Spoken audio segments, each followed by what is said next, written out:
You're listening to Experience This, a show about the emerging experience economy with your host, Tom Young.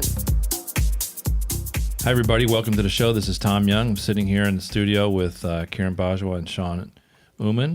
Hey, guys. And hi, how you doing? Hey.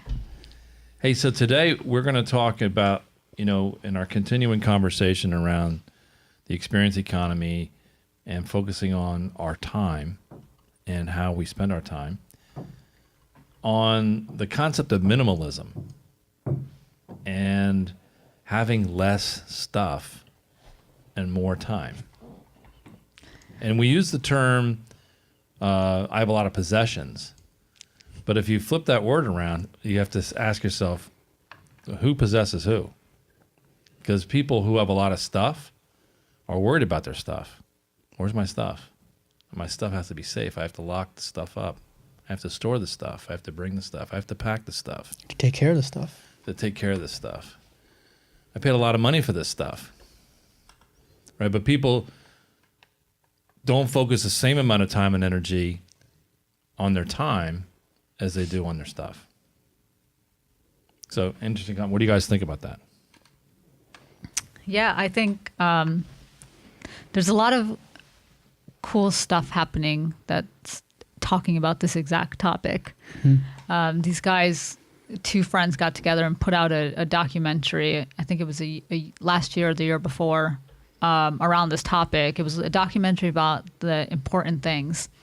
And guys like Sam Harris were in the doc. And one of the things that is quite clear is the fact that this accumulation about stuff, it's almost, and it'd be interesting to hear what you guys think, it's almost not even about the stuff.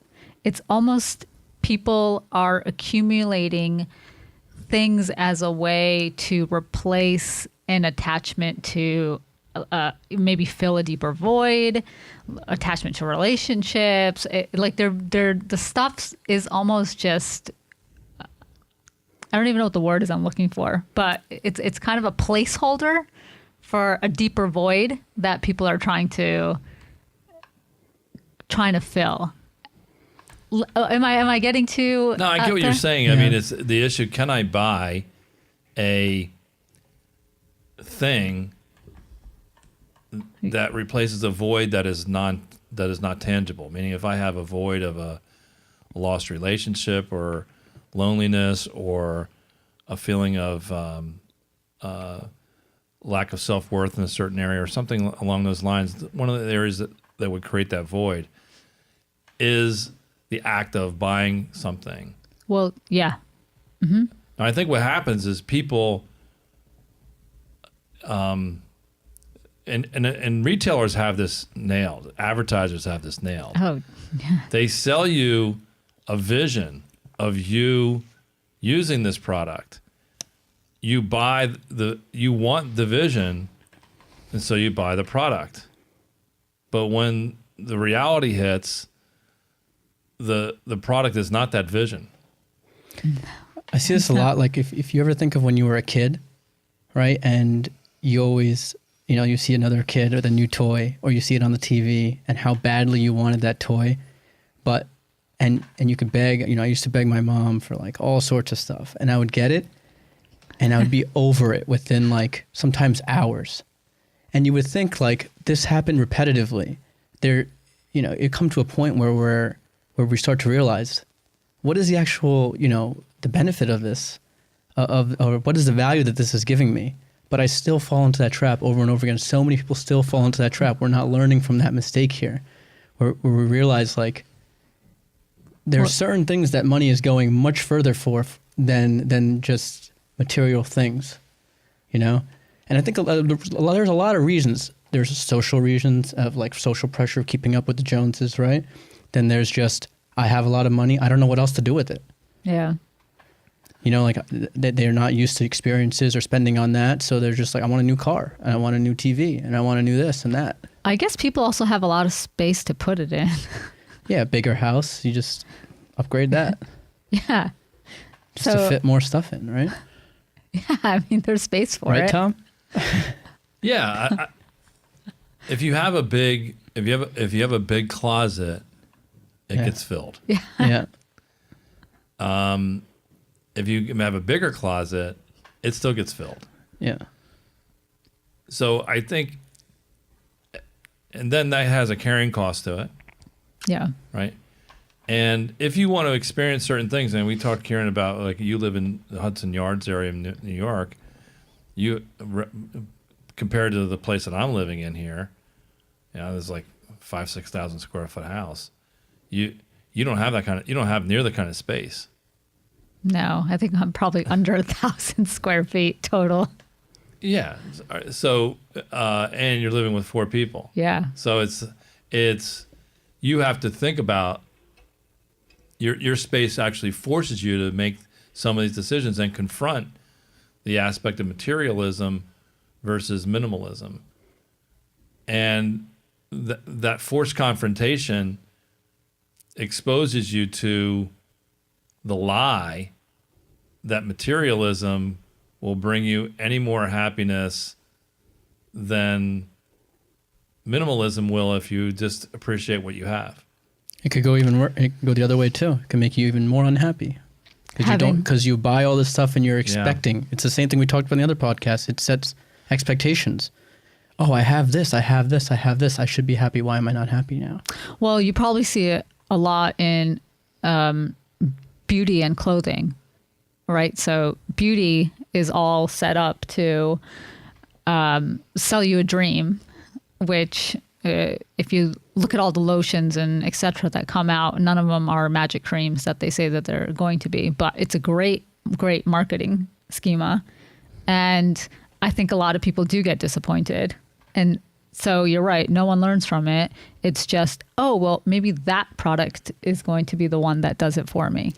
I think actually the worst thing that happens when people engage in this and really start buying a lot of things is that they set a precedent, right? So now once you buy this new car or you buy this new TV, now you have to maintain this. Yeah. It looks so much worse to start downgrading. So you bought a 70-inch TV, the next TV can't be a 60-inch, right? It's got to be the same or bigger. The next house has to be bigger. The next car has to be nicer. Yeah. So it's setting you in this perpetual downward, and this isn't even starting to talk about all the financial ramifications and all of that with materialism, which is a whole nother topic. But it's shackles. Yeah. So most people in our culture today are ensconced in some form of materialism. Our political and our social constructs sort of encourage and celebrate materialism. Yeah. At some level, right? Even when the economy is where people say, go out and buy stuff, just go buy stuff, and we get the economy going, as if somehow that's going to save us. And so minimalism, it's not surprising, doesn't have a lot of political support because there isn't a constituency for that. So what are some of the things that people can do? Now, Shawn, we talked before we got on the air here. You spent 3.5 months living out of a backpack in Europe. Yep. Tell us about that. Just a regular old carry-on backpack that I could take on any airport. And it just had basically a bunch of clothes, a couple pairs of jeans, a couple pairs of shorts. I didn't even have a jacket, but this was during the summer, so I didn't need one. A couple T-shirts, a couple button-downs, and then obviously, boxers and socks. And there was a time where, I would lose some things, but then I would just go buy some things at the local mall or wherever. But everyone around you was probably doing that, so it felt really comfortable. So that was another thing. Obviously, if I'm living out of a backpack here, that would be much weirder because people would see me wearing the same stuff over and over again, right? And then there's a whole stigma around that, wearing the same clothes over and over again. But that didn't exist, so it was so easy to do because everyone was doing that. No one came there with a suitcase full of stuff. Everyone had a backpack. So it almost normalized things. So there's a caricature of a husband and wife fighting on packing for a trip, and the woman's packing an entire suitcase filled with shoes. Right? You get this, right? Yeah. Now it's an extreme example, but there are people, men have similar pathologies, but this is a funny one for me, an entire suitcase for shoes. Yeah. And, I can think of maybe 3 pair on vacation, but even that, you're like, maybe 2. Yeah. I had 2 for 3.5 months. Yeah. but having a whole suitcase, Yeah. and you got to carry that suitcase around everywhere you go. Right. And so I read this book many years ago by this guy named Tynan. I'm not even sure what his real name is or if that's his name. But he wrote a book called Life Nomadic. And he was a late teens guy. He had done some work, out of college doing stuff. And then he kind of got fed up with it. And he kind of embraced minimalism, I would say about 15 years ago, and took it to an extreme. And the extreme was he literally sold everything he had except what he was wearing and what he could fit in a backpack. All of his furniture, all of his stuff. He packed and he talked about what went in the backpack. He had to really think about it. It's prime real estate. Mm-hmm. And you have to carry it. So it's a literal backpack, not a metaphoric backpack. So how much it weighs matters. So it's like he picked the best laptop. He was one of the early guys that got solid state, laptops back in the day. To make sure, because weight mattered. 4 ounces or 6 ounces mattered if you're carrying it all the time. So he talked about it. So, it was interesting reading it because I don't think anyone would take it to that extreme except a very few people. But it was an interesting read to understand your attachment to things and how it might be different if you try something another way. Right. And to me, the best way to test this is to go on a short trip and pack light. Yep. And one of the things he talks about is never pack just in case. Always pack for the perfect outcome and deal with the problems as they pop up. Because unless you're going to the moon where they don't have stores, Exactly. except on the backside with the aliens. But if you're going somewhere where they don't have access to things, maybe you have to prepare for an emergency or something like that. For the most part, the whole world has toothbrushes and toothpaste or Exactly. a hat if you need a hat. Yeah. And you can go buy those things. And those things, by the way, become fun. Yeah. You learn about different cultures and how they solve life's modern problems that you have. Plus, if you're doing that, then it's more likely that this is more of a need, that you actually need this thing. This is why you're going to go get it. Right. As opposed to want it and it's there. Yeah. I can't tell you how many times I packed because I had the room and regretted it. Yeah. And I come home and I never touched that stuff. Yeah. And I just got up back from a trip. I went down to Florida and I only brought a carry-on, and I could have packed even lighter, but I had to sit on the suitcase to close it, and I didn't use half the stuff that was down there. It is this mentality. And when you go somewhere, a lot of times you want to buy a souvenir shirt or something like that anyway. Yeah. So you should plan on that as opposed to pack for a 4-day trip, pack for 4 days with 2 changes of clothes. It was like, that's ridiculous. It's also not easy lugging all that shit through the airport either. It's just like you said, I was going through, I was walking like maybe 20, 30,000 steps a day.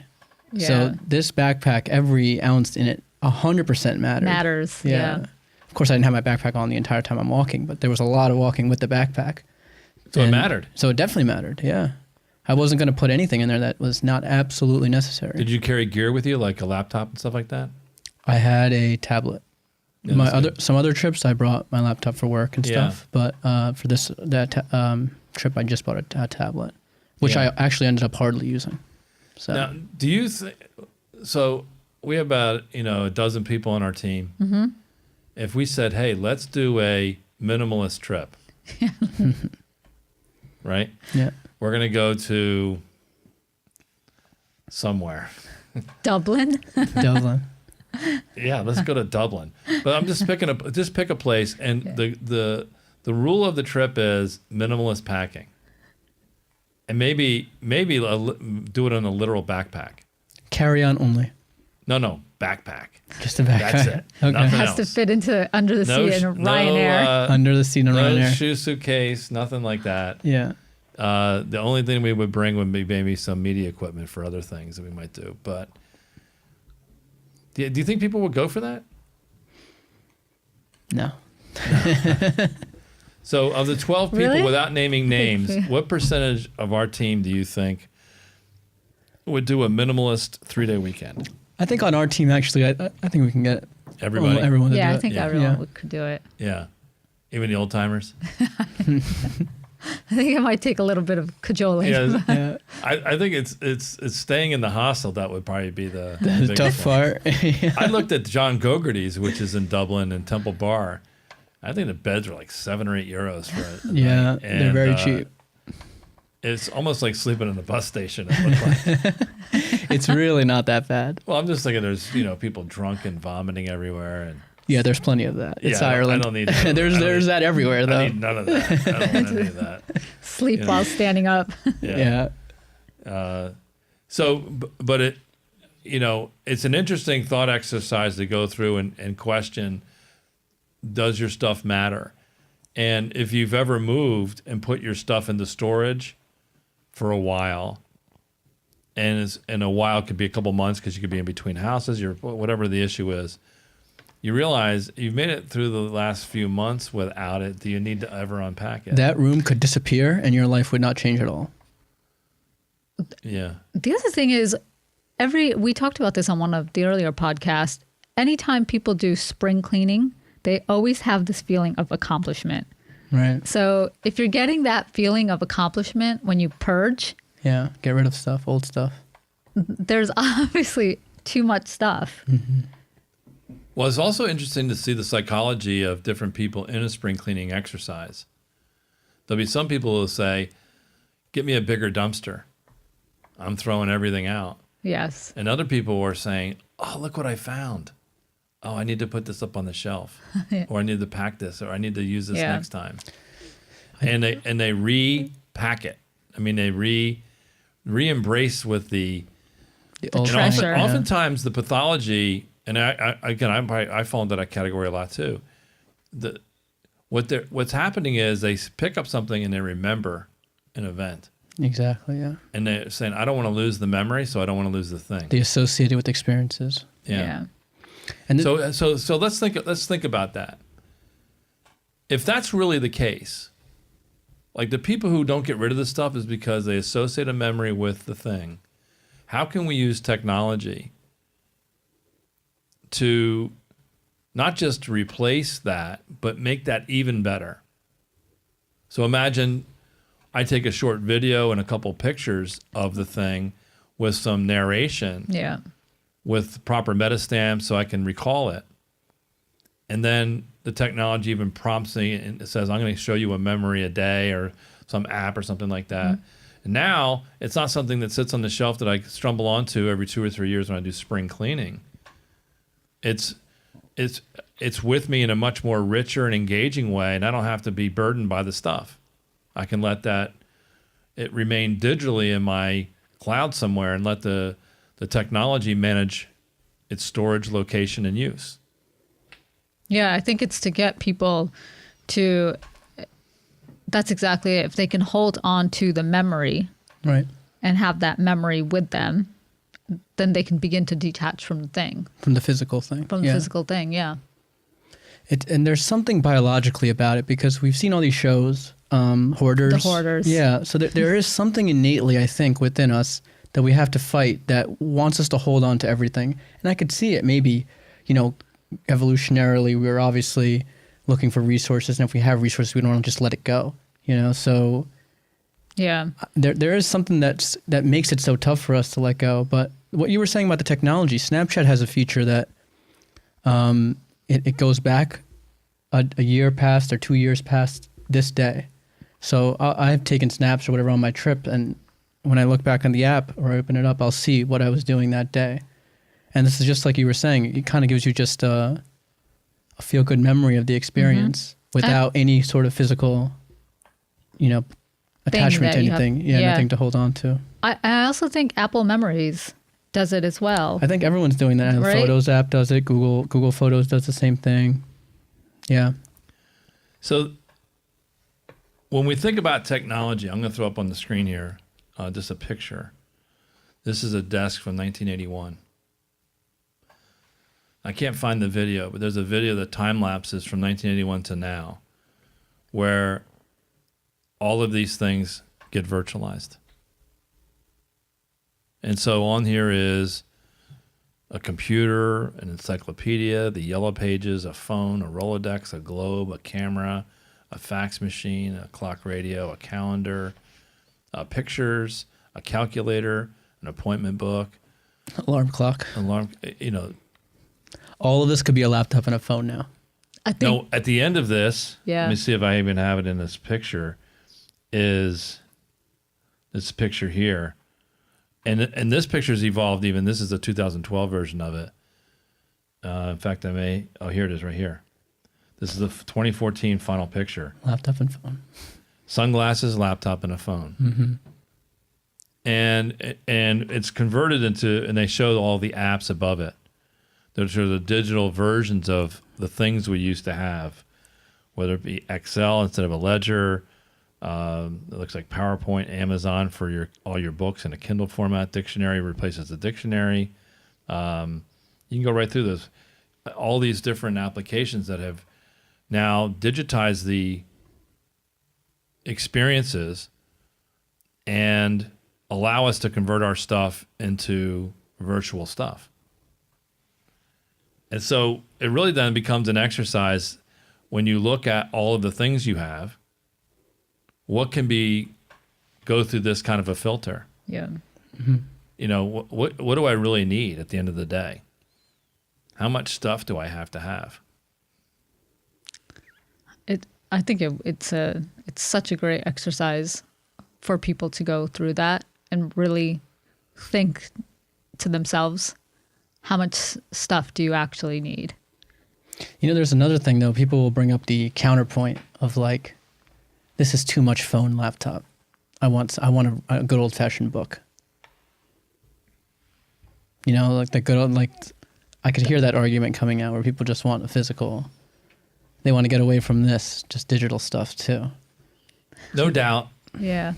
Yeah. But I would say that I don't think it's an either or. I just think it's the way we approach the technology. And at some level, the earlier conversations that Kiran and I were having when we started doing this podcast, where we were thinking about, in a post-digital world, what's the analog revolt to the post, where there's too much digital? And I think what you end up with is you have this view that technology has disrupted our world, and people are revolting against that disruption. But if you pivot it and say, I'm going to use technology to enhance it, you go back to embracing the analog world, but using digital tools to help you with the embrace, right? As opposed to it being a distraction. And it's a nuance for sure. And I think it's still richer experiences and memories, but still without all the stuff associated with it. Because I think the stuff is weighing people down. Yeah. Like the memories are liberating, and you can revolt from digital and go to Starbucks Reserve in Italy and Restoration Hardware and have great experiences, but you're not necessarily walking away with tons of stuff. Yeah. In fact, what I would say is, if you could go approach the experiences and go do things and have the digital technologies record how and who you spend your time with and the things that you do in a seamless way, and then store it in a way where you have to do a lot of management of files and pictures and things like that, and then be able to recall it to enhance it in a future experience, or to sit back and review some of your prior experiences, then I think you see technology as a huge asset versus a distraction. Yeah. So I think about when we left the NRF, and I think it was you and Rohan, TJ, and I, and Wendy. And we went down, we just jumped in a Uber XL and went down to the Flatiron District and walked in there. That was a lot of fun. Mm-hmm. We took a couple pictures, and they're each sitting individually on our phone. Now, we could have created a shared memory app and upload the pictures, and then they'd be there. Maybe they're not there. I don't know. but it still requires a lot of distraction and attention for us to manage that whole thing. Yeah. Versus if it was seamless, catalog, meta tagged, and then when we talk about it some other time, the technology is listening to what we're doing, which you could say was an invasion of privacy, but now put it in your corner now instead of someone else's.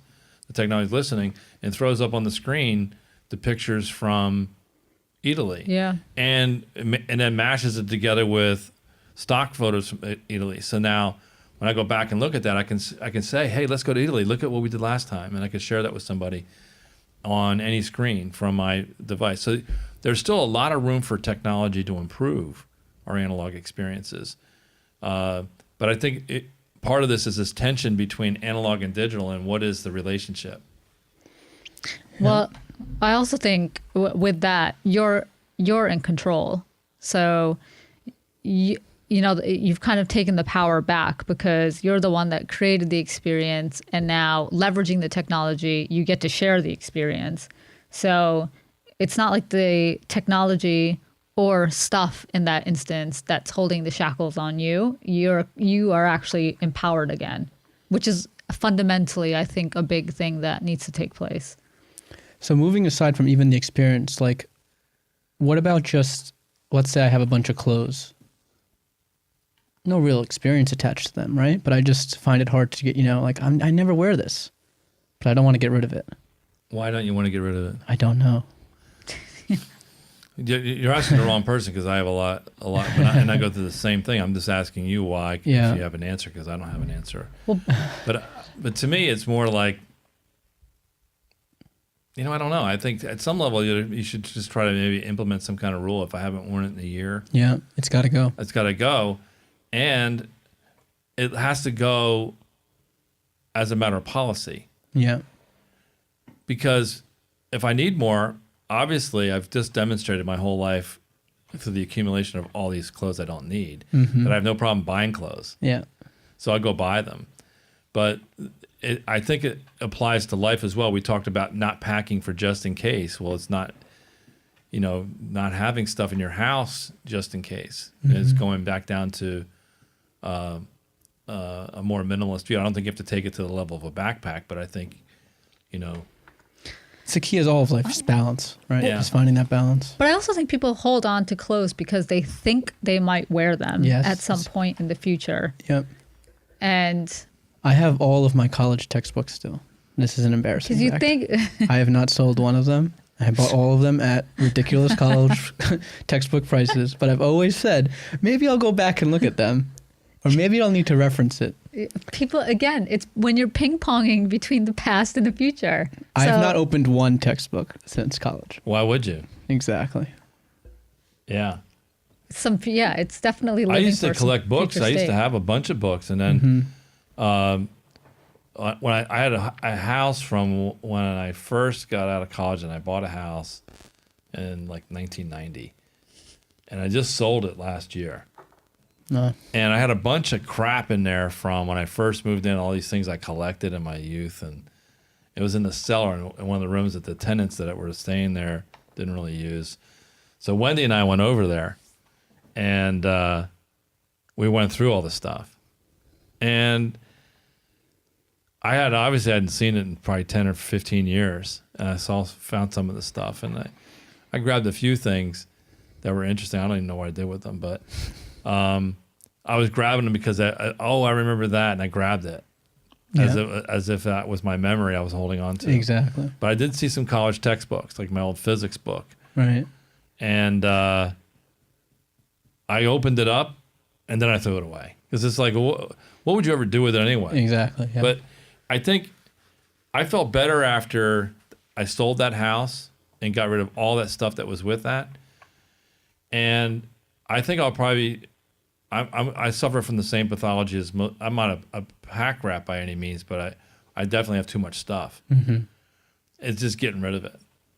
And especially for clothes, if you haven't worn it, like, do you really need those socks? Yeah. Those socks are never going to get worn. Yeah. And just do a sock purge, Maybe people feel bad because they feel like they spent money on it.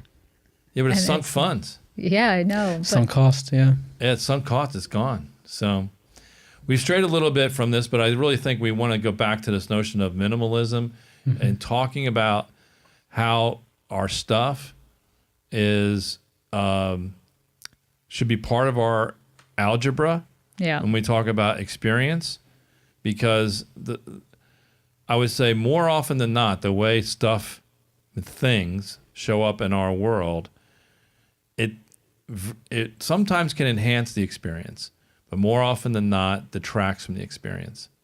That could be everything from a 3-day trip somewhere where you pack too much stuff and you're checking and lugging stuff through customs and baggage claim and not focusing on the trip or the journey because you have too much stuff, to just the expense of having all these things that you need a bigger house or a bigger place to get. I was just going to say, probably one of the biggest things is the opportunity cost, right? Financially and just time-wise, where you buy a huge, massive TV or something, you almost feel obligated, like, well, I bought this, I should just sit around and watch some movies or watch some TVs, rather than doing something that actually is more fulfilling for you. Mm-hmm. So there's a cost, opportunity cost, and a time one involved with buying stuff. And so we'll put this on our spring agenda. We'll try to figure out maybe a 72-hour trip where we see if we can get everybody to go just on a backpack. Yeah. And that includes equipment to see if we can do it. Yeah. And I think if there's folks that are listening to the podcast and they're going away for the weekend, they should definitely challenge themselves and pack light. Yeah. Little as possible. Pack light. All right. Well, thanks, everybody. Appreciate it. Thanks. Thank you. Thank you. Bye. Hey, this is Kiran Bajwa. Thanks for checking out the show today. If you like what you heard, head on over to our website, rumjog.com. If you happen to be in the New York or New Jersey area, come check out our meetup called Digital Disruption. We cover topics like you heard today with a live audience. Lastly, don't forget to follow us on social media using the handle @Rumjog. Talk to you soon.